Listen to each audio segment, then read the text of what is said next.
Democrats in the Senate were intimidated by President Biden's mental acuity? I believe that Senator Manchin, I don't believe this, Senator Manchin told me directly he would not negotiate with the president anymore because the president had gotten to agree to things he didn't mean to agree to.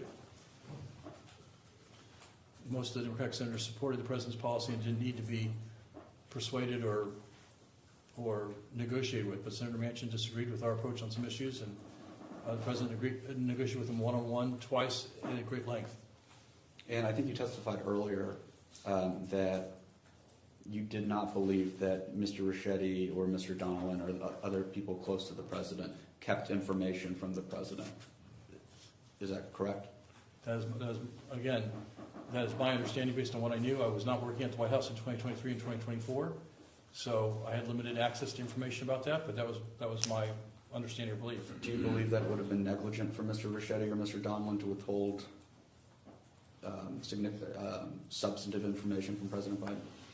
Well, I think it's the job of the White House staff to decide what information gets to the president, and they can't send him everything because otherwise the president would just spend all day reading. And that's part of their job. It's part of the job of any White House staff, part of the job of congressional staff to decide what gets sent to the boss or not. But, well, are you aware that after the debate there was a closed-door meeting where there was a conversation among Senate Democrats about support for President Biden dropping out of the race? I've read accounts of that. I wasn't aware of that until I saw a published account about that. According to one of those accounts,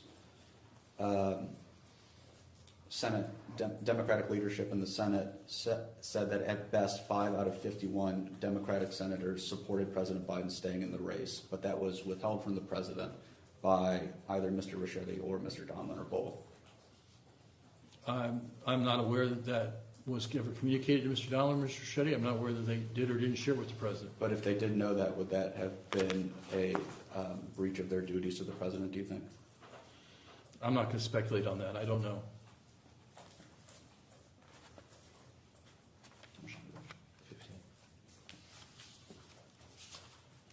Also, I do want to add one thing here. I read in one of the excerpts of one of these books that Senator Schumer had the view that President Biden should drop out, but he explicitly said not because of his mental acuity. He just thought that he was too far behind in the polls to catch up. And so a view that the president should drop out might not be a view about his mental acuity, it might just be a view about his political viability. Well, why was his political viability tanking, in your opinion? In my opinion, part of the reason was the number of Democrats calling for him to drop out was reassuring to Democratic voters, of course. Inflation remained a challenge, and I've always thought President Trump's a very effective candidate. You mentioned earlier that President Biden met frequently with Secretary Austin. Is that correct? Yes, correct. Are you aware of the reports that in December of 2023, Secretary Austin had underwent prostate cancer surgery and later was in the ICU following the surgery and didn't let the White House know about that for many weeks, and that this occurred while military attacks in Iraq and Syria that injured U.S. service members happened? I have read that account. I had no firsthand knowledge of it. I was not at the White House in late 2023.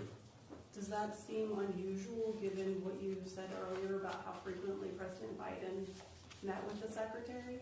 It is unusual based on that, yes. Like I said, when I was Chief of Staff, Secretary Austin saw the President at least twice, if not 3 or 4 times a week, as did General Milley, as did the Director of Central Intelligence, Mr. Burns, and the Director of National Intelligence, Ms. Haynes, saw him almost every single day.